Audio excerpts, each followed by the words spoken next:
Welcome back, dear friends. This is Chapter 12 of the Think and Grow Rich book, written by Napoleon Hill. The Subconscious Mind. Before we start, please don't forget to subscribe to our channel, and comment below which book should we read next. Now let's get started. The subconscious mind consists of a field of consciousness, in which every impulse of thought that reaches the objective mind through any of the five senses, is classified and recorded, and from which thoughts may be recalled or withdrawn as letters may be taken from a filing cabinet. It receives, and files, sense impressions or thoughts, regardless of their nature. You may voluntarily plant in your subconscious mind any plan, thought, or purpose which you desire to translate into its physical or monetary equivalent. The subconscious acts first on the dominating desires which have been mixed with emotional feeling, such as faith. Consider this in connection with the instructions given in the chapter on desire, for taking the 6 steps there outlined, and the instructions are given in the chapter on the building and execution of plans, and you will understand the importance of the thought conveyed. The subconscious mind works day and night. Through a method of procedure, unknown to man, the subconscious mind draws upon the forces of infinite intelligence for the power with which it voluntarily transmutes one's desires into their physical equivalent, making use, always, of the most practical media by which this end may be accomplished. You cannot entirely control your subconscious mind, but you can voluntarily hand over to it any plan, desire, or purpose which you wish transformed into concrete form. Read, again, Instructions for Using the Subconscious Mind, in the chapter on autosuggestion. There is plenty of evidence to support the belief that the subconscious mind is the connecting link between the finite mind of man and infinite intelligence. It is the intermediary through which one may draw upon the forces of infinite intelligence at will. It, alone, contains the secret process by which mental impulses are modified and changed into their spiritual equivalent. It, alone, is the medium through which prayer may be transmitted to the source capable of answering prayer. The possibilities of creative effort connected with the subconscious mind are stupendous and imponderable. They inspire one with awe. I never approach the discussion of the subconscious mind without a feeling of littleness and inferiority due, perhaps, to the fact that man's entire stock of knowledge on this subject is so pitifully limited. The very fact that the subconscious mind is the medium of communication between the thinking mind of man and infinite intelligence is, of itself, a thought which almost paralyzes one's reason. After you have accepted, as a reality, the existence of the subconscious mind, and understand its possibilities, as a medium for transmuting your desires into their physical or monetary equivalent, you will comprehend the full significance of the instructions given in the chapter on desire. You will also understand why you have been repeatedly admonished to make your desires clear, and to reduce them to writing. You will also understand the necessity of persistence in carrying out instructions. The 13 principles are the stimuli with which you acquire the ability to reach and to influence your subconscious mind. Do not become discouraged if you cannot do this upon the first attempt. Remember that the subconscious mind may be voluntarily directed only through habit, under the directions given in the chapter on faith. You have not yet had time to master faith. Be patient. Be persistent. A good many statements in the chapters on faith and autosuggestion will be repeated here, for the benefit of your subconscious mind. Remember, your subconscious mind functions voluntarily, whether you make an effort to influence it or not. This, naturally, suggests to you that thoughts of fear and poverty, and all negative thoughts serve as stimuli to your subconscious mind, unless you master these impulses and give it more desirable food upon which it may feed. The subconscious mind will not remain idle. If you fail to plant desires in your subconscious mind, it will feed upon the thoughts which reach it as the result of your neglect. We have already explained that thought impulses, both negative and positive, are reaching the subconscious mind continuously, from the 4 sources which were mentioned in the chapter on sex transmutation. For the present, it is sufficient if you remember that you are living daily, in the midst of all manner of thought impulses that are reaching your subconscious mind, without your knowledge. Some of these impulses are negative, some are positive. You are now engaged in trying to help shut oil the flow of negative impulses and to aid in voluntarily influencing your subconscious mind through positive impulses of desire. When you achieve this, you will possess the key which unlocks the door to your subconscious mind. Moreover, you will control that door so completely that no undesirable thought may influence your subconscious mind. Everything that man creates begins in the form of a thought impulse. Man can create nothing which he does not first conceive in thought. Through the aid of the imagination, thought impulses may be assembled into plans. The imagination, when under control, may be used for the creation of plans or purposes that lead to success in one's chosen occupation. All thought impulses, intended for transmutation into their physical equivalent, voluntarily planted in the subconscious mind, must pass through the imagination, and be mixed with faith. The mixing of faith with a plan, or purpose, intended for submission to the subconscious mind, may be done only through the imagination. From these statements, you will readily observe that voluntary use of the subconscious mind calls for coordination and application of all the principles. Ella Wheeler Wilcox gave evidence of her understanding of the power of the subconscious mind when she wrote, "You never can tell what a thought will do in bringing you to hate or love, for thoughts are things, and their airy wings are swifter than carrier doves. They follow the law of the universe, each thing creates its kind, and they speed o'er the track to bring you back whatever went out from your mind." Mrs. Wilcox understood the truth, that thoughts that go out from one's mind, also embed themselves deeply in one's subconscious mind, where they serve as a magnet, pattern, or blueprint by which the subconscious mind is influenced while translating them into their physical equivalent. Thoughts are truly things, for the reason that every material thing begins in the form of thought energy. The subconscious mind is more susceptible to influence by impulses of thought mixed with feeling or emotion, than by those originating solely in the reasoning portion of the mind. In fact, there is much evidence to support the theory that only emotionalized thoughts have any action influence upon the subconscious mind. It is a well-known fact that emotion or feeling rules the majority of people. If it is true that the subconscious mind responds more quickly to, and is influenced more readily by thought impulses that are well mixed with emotion, it is essential to become familiar with the more important of the emotions.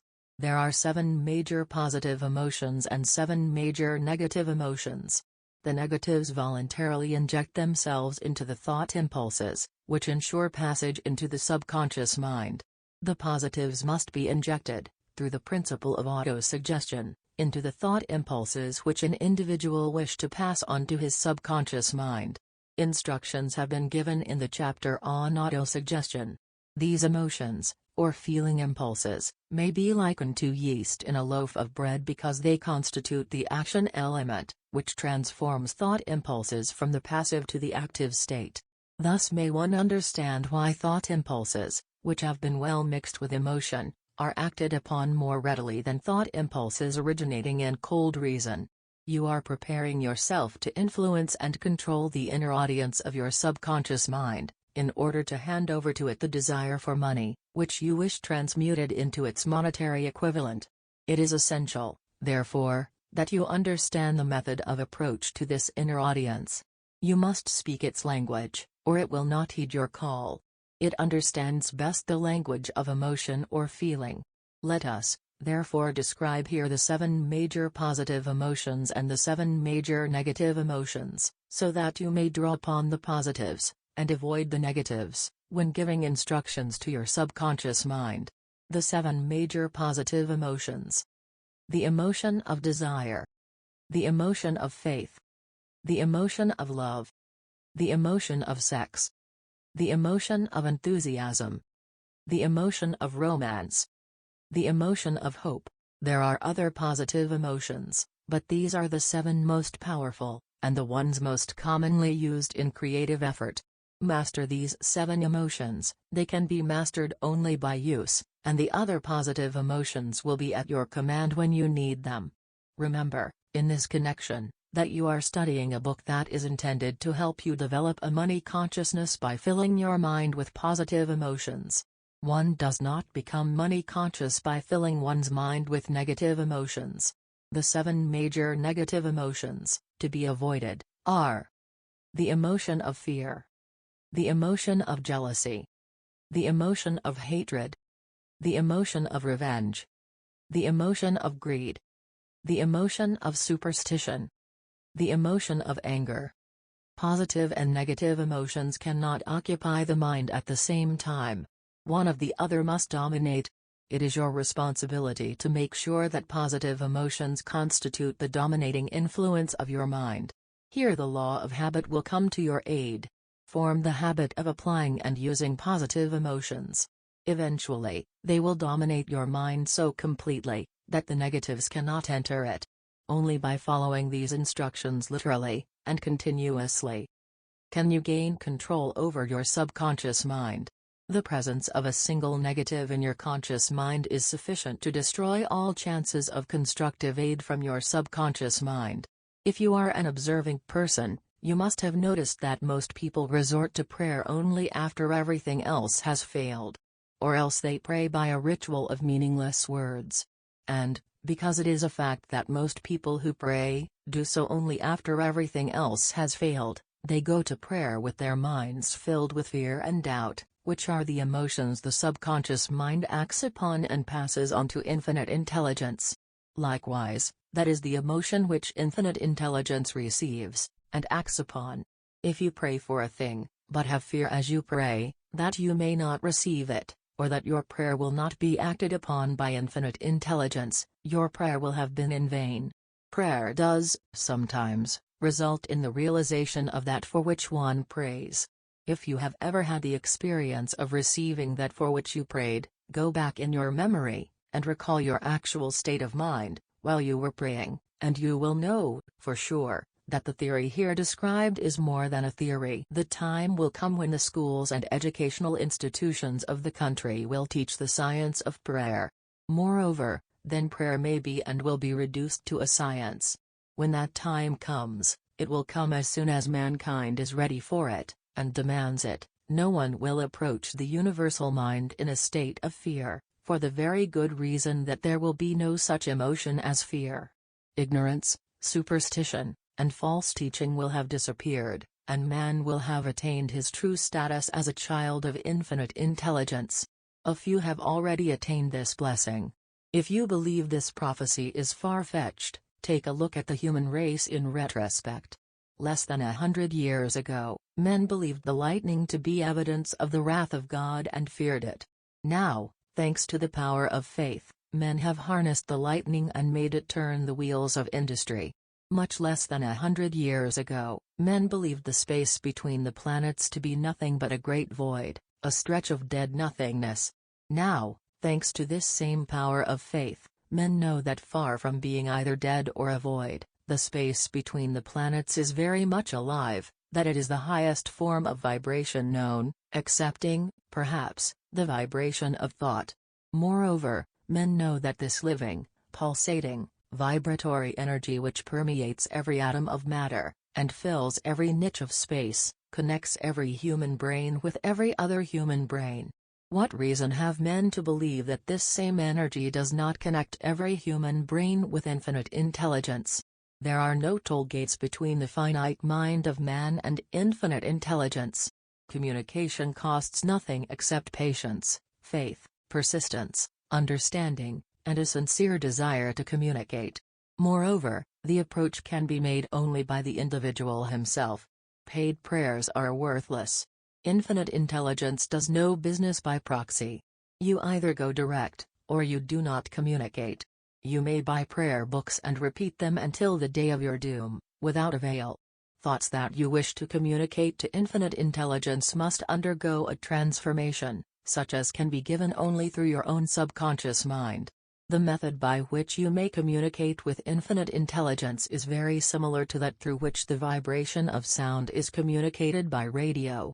If you understand the working principle of radio, you of course know that sound cannot be communicated through the ether until it has been stepped up, or changed into a rate of vibration which the human ear cannot detect.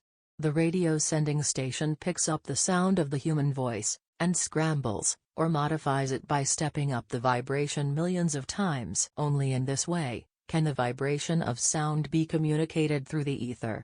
After this transformation has taken place, the ether picks up the energy, which originally was in the form of vibrations of sound, carries that energy to radio receiving stations, and these receiving sets step that energy back down to its original rate of vibration so it is recognized as sound.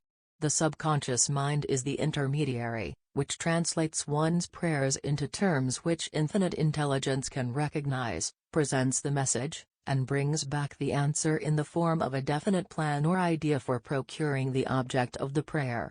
Understand this principle, and you will know why mere words read from a prayer book cannot, and will never serve as an agency of communication between the mind of man and infinite intelligence. Before your prayer will reach infinite intelligence, a statement of the author's theory only, it probably is transformed from its original thought vibration into terms of spiritual vibration. Faith is the only known agency that will give your thoughts a spiritual nature. Faith and fear make poor bedfellows. Where one is found, the other cannot exist. This was Chapter 12, please check the next Chapter 13. The Brain. A broadcasting and receiving station for thought. Please don't forget to subscribe to our channel, and comment below which book should we read next. Thank you for your support and bye bye now friends.